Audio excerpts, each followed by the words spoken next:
ಅಣ್ಣ ಏನಾಯ್ತು ಏನಾಯ್ತು?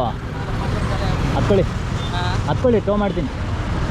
ಎಷ್ಟು ದೂರ ಅಂತ ತಳ್ತೀರಾ ಬೆಂಗಳೂರಲ್ಲಿ? ಎಷ್ಟು ದೂರ ಅಂತ ತಳ್ತೀರಾ ಬೆಂಗಳೂರಲ್ಲಿ? ರೈಟಿಗೆ ನಡೀರಿ ಸ್ವಲ್ಪ. ಸೊ ಹಾಯ್ ಹಲೋ ನಮಸ್ಕಾರ ಸ್ನೇಹಿತರೆ, ನಾನು ನಿಮ್ಮ ಜಡಿ ಶ್ರೀನಾಥ್. ಎಲ್ಲ ಹೆಂಗಿದ್ದೀರಾ? ಆಯಿತಾ ತಿಂಡಿ ಎಲ್ಲ? ಇವತ್ತು ಬೆಳಗ್ಗೆ ರೈಡ್ ಸ್ಟಾರ್ಟ್ ಮಾಡ್ಕೊಂಡು ಹೋಗ್ತಾ ಇದ್ದೆ ಬಿ ಎಲ್ ರೋಡಲ್ಲಿ ಹೋಗ್ತಾ ಇದ್ದರೆ ಒಬ್ಬ ಅಂಕಲ್ ಪಾಪ ಪೆಟ್ರೋಲ್ ಖಾಲಿ ಆಗಿಬಿಟ್ಟು ತಳ್ಕೊಂಡು ಹೋಗ್ತಿದ್ದಾರೆ. ಸೊ ನಾನು ಬೇಡ್ಕೊಳ್ಳೋದು ಏನು ಅಂತಂದರೆ, ಈ ಬೆಂಗಳೂರಲ್ಲಿ ಯಾವುದೇ ಆಗಲಿ, ನಮ್ಮ ಶತ್ರುಗಳೇ ಆಗಿರಲಿ ಇಲ್ಲ ಮಿತ್ರಗಳೇ ಆಗಿರಲಿ, ಆಲ್ಮೋಸ್ಟ್ ಶತ್ರುಗಳು ಯಾರೂ ಇಲ್ಲ. ಎಲ್ಲರೂ ನಮ್ಮ ಬಗ್ಗೆ ಗೊತ್ತಿಲ್ಲದಿರೋರು, ನಮ್ಮನ್ನು ದ್ವೇಷ ಮಾಡೋರು, ಅವರು ನಮ್ಮನ್ನು ಶತ್ರುಗಳ ಥರ ನೋಡ್ಕೊತಾರೆ. ಆದರೂ ಪರವಾಗಿಲ್ಲ, ಅವ್ರಿಗೂ ಸ್ವಲ್ಪ ಹೆಲ್ಪ್ ಮಾಡೋಣ ಅಂತ ನಮಗೂ ಆಸೆ. ಏನು ಮಾಡೋಕ್ಕಾಗಲ್ಲ.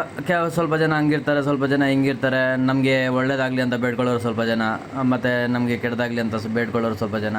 ಸೊ ಇಂಥವ್ರ ಮುಂದೆ ನಾವು ಅದೆಲ್ಲ ಕೇರ್ ಮಾಡಬಾರ್ದು ಅಂತಂದ್ಬಿಟ್ಟು ನನ್ನ ಒಪಿನಿಯನು. ಮತ್ತು ನಿಮ್ಗೆ ಏನು ಅನಿಸುತ್ತೋ ಕಾಮೆಂಟಲ್ಲಿ ಹಾಕಿ. ಆ್ಯಂಡ್ ಇನ್ನೊಂದು ಏನು ಅಂತಂದರೆ, ನಾನು ಬೇಡ್ಕೊಳ್ಳೋದೊಂದೇ, ಯಾರೇ ಆಗಿರಲಿ, ಬಸ್ಸು, ಕಾರು, ಲಾರಿ, ಆಟೋ, ಗಾಡಿ ಯಾವುದೇ ಆಗಿರಲಿ, ಬೆಂಗಳೂರಲ್ಲಿ ಮಾತ್ರ ನಾನು ದೇವ್ರ ಹತ್ರ ಬೇಡ್ಕೊಳ್ಳೋದೊಂದೇ, ಯಾವ ಗಾಡಿನೂ ಯಾವ ಪ್ರಾಬ್ಲಮ್ ಇಲ್ಲದೇನೋ ಆರಾಮಾಗಿ ಅವ್ರವ್ರ ಮನೆಗಳಿಗೆ ಸೇರಬೇಕು ಅಂತ ಅಂದ್ಬಿಟ್ಟು ನಾನಂತೂ ಬೇಡ್ಕೊತೀನಿ. ಯಾವುದೇ ಆಕ್ಸಿಡೆಂಟ್ ಆಗ್ದಿರಾ, ಇಲ್ಲ ಪೆಟ್ರೋಲ್ ಖಾಲಿ ಆಗ್ದಿರಾ, ಇಲ್ಲ ಗಾಡಿ ರಿಪೇರಿ ಆಗ್ದಿರಾ ಇದ್ದರೆ, ಒಂದಿನ ಆ ಥರ ಇದ್ದರೆ ಚೆನ್ನಾಗಿರುತ್ತೆ ಅಂತ ನಾನು ಕೇಳ್ಕೊತೀನಿ. ಯಾಕಂದರೆ ಬಿಕಾಸ್ ಟ್ರಾಫಿಕ್ ಜಾಸ್ತಿ, ರಿಪೇರಿ ಆದರೆ ಯಾರೂ ಹೆಲ್ಪ್ ಮಾಡೋಂಗಿಲ್ಲ. ನೆನ್ನೆ ಒಬ್ಬರು ಆಲ್ಮೋಸ್ಟ್ 5 ಕಿಲೋಮೀಟರ್ಸ್ ಗಾಡಿ ತಳ್ಕೊಂಡು ಹೋಗಿದ್ದಾರೆ, ಯಾರೂ ಹೆಲ್ಪ್ ಮಾಡಿಲ್ಲ ಬ್ರದರ್ ಅಂತಂದ್ಬಿಟ್ಟು ಹೇಳಿದ್ರು. ಸೊ ಅವ್ರಿಗೆ ನಾನು ಸಿಕ್ಕದೆ, ನಾನು ಪೆಟ್ರೋಲ್ ಕೊಟ್ಟೆ ಮತ್ತು ತಳ್ಕೊಂಡು ಹೋದೆ, ಸರಿ ಹೋಯ್ತು. ಇನ್ನು ಬೇರೆ ಎಷ್ಟು ಜನ ಆ ಪ್ಲೇಸಲ್ಲಿ ಒಬ್ರಿಗೆ ಅಷ್ಟಾಗಿದೆ ಅಂತಂದರೆ, ಬೇರೆ ಪ್ಲೇಸಲ್ಲಿ ಎಷ್ಟು ಜನ ಇರ್ತಾರೆ. ಸೊ ನಾನು ಅಂದ್ಕೊತೀನಿ, ಯಾವತ್ತಾದರೂ ಒಂದಿನಾದರೂ ಬೆಂಗಳೂರಲ್ಲಿ ಈ ಥರ ಇರುತ್ತಾ ಅಂತ ಅಂದ್ಬಿಟ್ಟು ಅಂದ್ಕೊತೀನಿ. ನಿಮ್ಗೇನು ಅನಿಸುತ್ತೋ ಕಾಮೆಂಟಲ್ಲಿ ಹಾಕಿ. ಆ್ಯಂಡ್ ಇನ್ನೊಂದೇನು ಅಂತಂದರೆ, ನಮ್ಮ ಚಾನಲ್ನ ಇನ್ನೂ ಸಬ್ಸ್ಕ್ರೈಬ್ ಮಾಡಿಲ್ಲ ಅಂತಂದರೆ ಬೇಗ ಸಬ್ಸ್ಕ್ರೈಬ್ ಮಾಡಿಬಿಡಿ. ನಾನು 4 ಜನಕ್ಕೆ ಹೆಲ್ಪ್ ಮಾಡ್ತೀನಿ. ಸೊ ಇಷ್ಟೇ ಅಲ್ತಾ ಅಂಕಲ್ಗೆ ಪೆಟ್ರೋಲ್ ಬಂಕ್ ಹತ್ರ ಬಂತು, ಅವ್ರನ್ನ ಡ್ರಾಪ್ ಮಾಡ್ತೀನಿ. ನೆಕ್ಸ್ಟ್ ಏನು ಅಂತ ನೋಡಿ. ಸೊ ಅಂಕಲ್ನ ಡ್ರಾಪ್ ಮಾಡಿಬಿಟ್ಟು ಬಾಣಸ್ವಾಡಿ ಕಡೆ ಬಂದರೆ, ಇಲ್ಲಿ ನೋಡಿದ್ರೆ ಕರೆಕ್ಟ್ ಆಗ್ತಾಯಿದೆ. ಏನು ವಿಚಾರ ಅಂತ ನಮ್ಗೆ ಗೊತ್ತಿಲ್ದಿರ ನಾವೇನು ಹೇಳ್ಬಾರ್ದು ಅಂತ ಅಂದ್ಬಿಟ್ಟು ನಾನು ಸೊ ಕೇಳೋಣ, ಮುಂದೆ ಹೋಗ್ಬಿಟ್ಟು ಏನಾಯಿತು ಅಂತ ಅಂದ್ಬಿಟ್ಟು ಕೇಳೋಣ ಅವ್ರಿಗೆ. ಸೊ ನೀವೇ ಕೇಳಿ ಮುಂದೆ ಏನಾಗಿದೆ, ಏನು ಇಶ್ಯೂ ಅಂತ ಅಂದ್ಬಿಟ್ಟು ಕೇಳೋಣ ನಾವು. ಏನು ಗುರು ಈ ರೇಂಜಲ್ಲೆಲ್ಲ ಗಲಾಟೆ ಆಗ್ತಾಯಿದೆ, ಏನಪ್ಪ ಕಡಿಮೆನೇ ಆಗ್ತಾಯಿಲ್ಲ. ಕಾರಲ್ಲಿರೋರು ಗಲಾಟೆ ಮಾಡ್ತಾವ್ರೆ, ಇವರು ಗಲಾಟೆ ಮಾಡ್ತಾಯಿದ್ದಾರೆ, ವಿಚಾರ ಏನಂತ ಗೊತ್ತಾಗ್ತಾಯಿಲ್ಲ. ಇವ್ರು ನೋಡಿದ್ರೆ ಬೀಗ ಕಿತ್ಕೊಂಡವ್ರೆ. ನೋಡೋಣ ಏನಾಗುತ್ತೆ ಅಂತ ಅಂದ್ಬಿಟ್ಟು, ಬನ್ನಿ ಸುಮ್ಮನೆ ಆಯಿತು. ಏನು ಈ ಥರ ಗಲಾಟೆ ಮಾಡ್ತಾಯಿದ್ದೀರಾ? ಟ್ರಾಫಿಕ್ ಬೇರೆ ಜಾಸ್ತಿ ಆಗ್ತಿದೆ. ಬಾಣಸ್ವಾಡಿ ಮುಂದೆ railway station road full block. ಏನಾಯ್ತು ಬ್ರೋ? ಸರಿ ಆಯಿತು, ಹೋಗಿ ಬ್ರೋ. ಏನು ಮಾಡೋಕ್ಕಾಗಲ್ಲ, ಹೋಗಿ.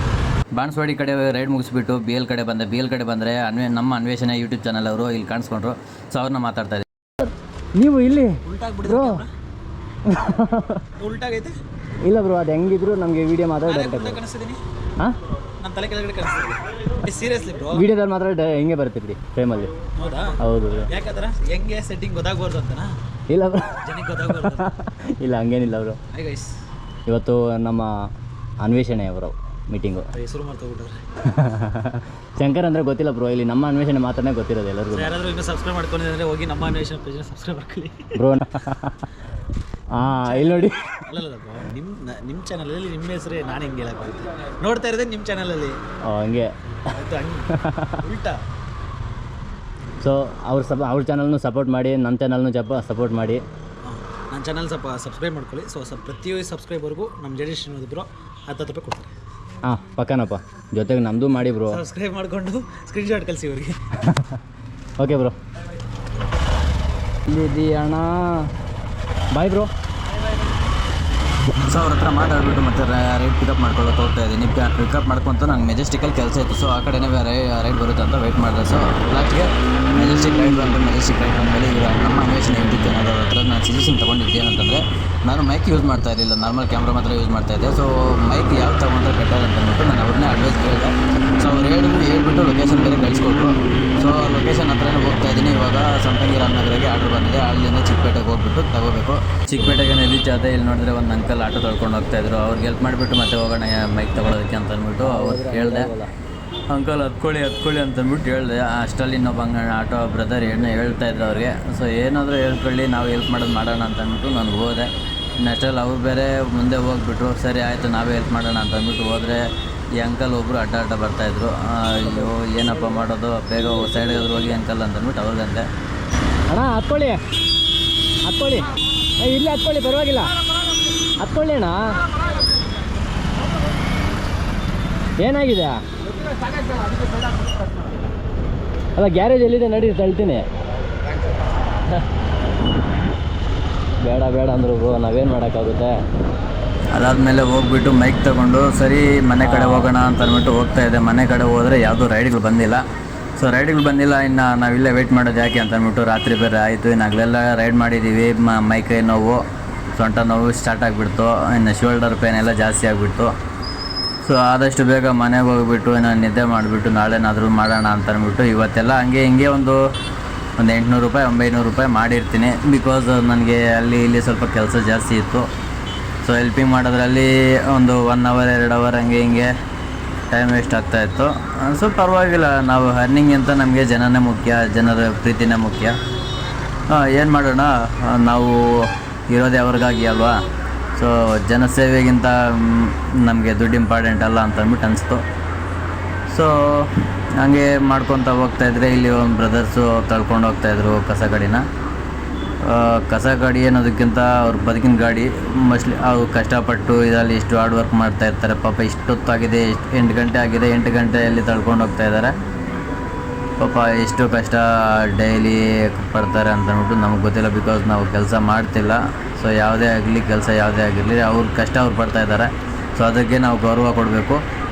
ಇನ್ನೊಂದು ವಿಚಾರ ಏನು ಅಂತಂದರೆ, ನಾನು ನೆನ್ನೆ ಒಂದು ವೀಡಿಯೋ ನೋಡಿಬಿಟ್ಟು ನನಗನ್ಸಿದ್ದೇನಂತಂದರೆ, ಅವರು ವೀಡಿಯೋಲ್ಲಿ ಹೇಳಿದ್ದು ಕೆಲವೊಂದು ಜನ Rapido Ola Uber bike taxi ಮಾಡೋ ಹುಡುಗರು ಚಾನಲ್ ಇಟ್ಕೊಂಡು ಹೋಗ್ಬಿಟ್ಟು ಆಟೋದವ್ರ ಹತ್ರ ನಾನು ರ್ಯಾಪಿಡೋನ ಮಾಡ್ತಾಯಿದ್ದೀನಿ, ಬೈಕ್ ಟ್ಯಾಕ್ಸಿ ಮಾಡ್ತಾಯಿದ್ದೀನಿ, ಏನು ಮಾಡ್ತೀರಾ, ಏನು ಕತೆ, ಇವಾಗ ಏನಾಗುತ್ತೆ ನಿಮ್ಮ ಕೈಯಲ್ಲಿ, ಅದು ಇದು ಅಂತ ಅಂದ್ಬಿಟ್ಟು ರೇಗಿಸ್ತಾರೆ. ಇನ್ನು ರೇಗಿಸ್ಮೇಲೆ ಅಮಾಯಕರಾದ್ರೆ ಆಟೋ ಅವರು ಪಾಪ ಏನೋ ಒಂದು ಮಾತಾಡಾದ್ಮೇಲೆ ಅದನ್ನು ರೆಕಾರ್ಡ್ ಮಾಡಿಬಿಟ್ಟು ಅಪ್ಲೋಡ್ ಮಾಡ್ತಾರೆ ಅಂತ ಅಂದ್ಬಿಟ್ಟು ಯಾರೋ ಒಬ್ಬರು ವೀಡಿಯೋ ಮಾಡಿದರು.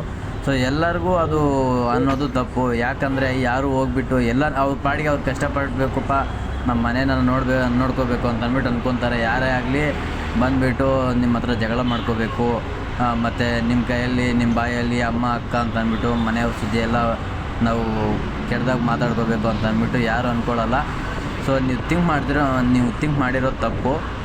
ಯಾರು ಆ ಥರ ಮಾಡಲ್ಲ. ಯಾರು ಹೋಗ್ಬಿಟ್ಟು ಸಗಣಿ ಎತ್ಕೊಂಡು ಹೋಗಿ ಮಕ್ಕ ಕುಚ್ಕೊಳ್ಳೋದು ಫೇರ್ ಆ್ಯಂಡ್ ಲವ್ಲಿ ಅಷ್ಟೇ. ಆ್ಯಂಡ್ ಇನ್ನೊಂದು 100% ನಾನು ಕಾನ್ಫಿಡೆನ್ಸಿಂದ ಹೇಳ್ತೀನಿ, ಬೈಕ್ ಟ್ಯಾಕ್ಸಿ ಮಾಡೋ ಚಾಲಕರು ಯಾರೇ ಆಗಿರಲಿ ಆಟೋದವ್ರಿಗೆ ಕೆಟ್ಟ ಹೆಸರು ತರಿಬೇಕು, ಅವ್ರ ಮರ್ಯಾದೆ ತೆಗಿಬೇಕು ಅಂತ ಯಾರೂ ಇರಲ್ಲ. ಆಲ್ಮೋಸ್ಟ್ ಒಂದು 99% ಒಳ್ಳೆಯವರಿದ್ದಾರೆ ಆಟೋದಲ್ಲಿ. ಒಂದು 1% 2% ಅಷ್ಟು ಜನ ಇದ್ದಾರೆ. ಅವರೇ ನಿಮ್ಮನ್ನು ಟಾರ್ಗೆಟ್ ಮಾಡಿಬಿಟ್ಟು ನಮ್ಮ ಆಟೋ ಯೂನಿಯನ್ಸ್ಗೆ ನಮ್ಮ ಆಟೋ ಜನಗಳಿಗೆ ಮರ್ಯಾದೆ ಇಲ್ದಿರ ಮಾಡಬೇಕು ಅಂತ ಅಂದ್ಬಿಟ್ಟು ಆಲ್ಮೋಸ್ಟ್ ನಿಮ್ಮ ಕಡೆಯಿಂದನೇ ಇರ್ತಾರೆ. ಅದು ಸ್ವಲ್ಪ ಯೋಚನೆ ಮಾಡಿಬಿಟ್ಟು ಯಾರು ಮಾಡ್ತಾವ್ರೆ ಏನು ಮಾಡ್ತಾವ್ರೆ ಅಂತ ಅಂದ್ಬಿಟ್ಟು ನೀವೇ ಸ್ವಲ್ಪ ಅವ್ರಿಗೆ ಬುದ್ಧಿ ಬರೋ ಥರ ಹೋಗಿದ್ರೆ ಬೇರೆ ನಿಯತ್ತಾಗಿ ಕಷ್ಟಪಡೋ ಆಟೋ ಚಾಲಕರಿಗೆ ಈ ಥರ ಅವಮಾನ ಅನ್ನೋದು ಆಗೋದಿಲ್ಲ. ಆಟೋ ಬ್ಯಾನ್ ಮಾಡಿ ಮತ್ತು ಈ ಆಟೋದವರೆಲ್ಲ ರೌಡಿಗಳು ಅಂತ ಅಂದ್ಬಿಟ್ಟು ಕಾಮೆಂಟ್ಸ್ ಬರ್ದಿರೋ ಥರ ನೀವೇ ನೋಡ್ಕೋಬೇಕು. ಯಾಕಂದರೆ ಎಲ್ಲ ನಮ್ಮ ಕೈಯಲ್ಲೇ ಇರುತ್ತೆ ಅಲ್ವಾ. ನಿಮಗೆ ಮರ್ಯಾದೆ ಇಲ್ದಿರ ಮಾಡ್ತಿರೋರಿಗೆ ನೀವೇ ಉಗಿದ್ಬಿಟ್ರೆ ಪಬ್ಲಿಕ್ಕಿಂದ ನಿಮ್ಗೆ ಒಳ್ಳೆ ರೆಸ್ಪಾನ್ಸ್ ಬರುತ್ತೆ ಅಂತ ನನ್ನ ಒಪಿನಿಯನು. ನೀವೇನಂತೀರ ಕಾಮೆಂಟಲ್ಲ.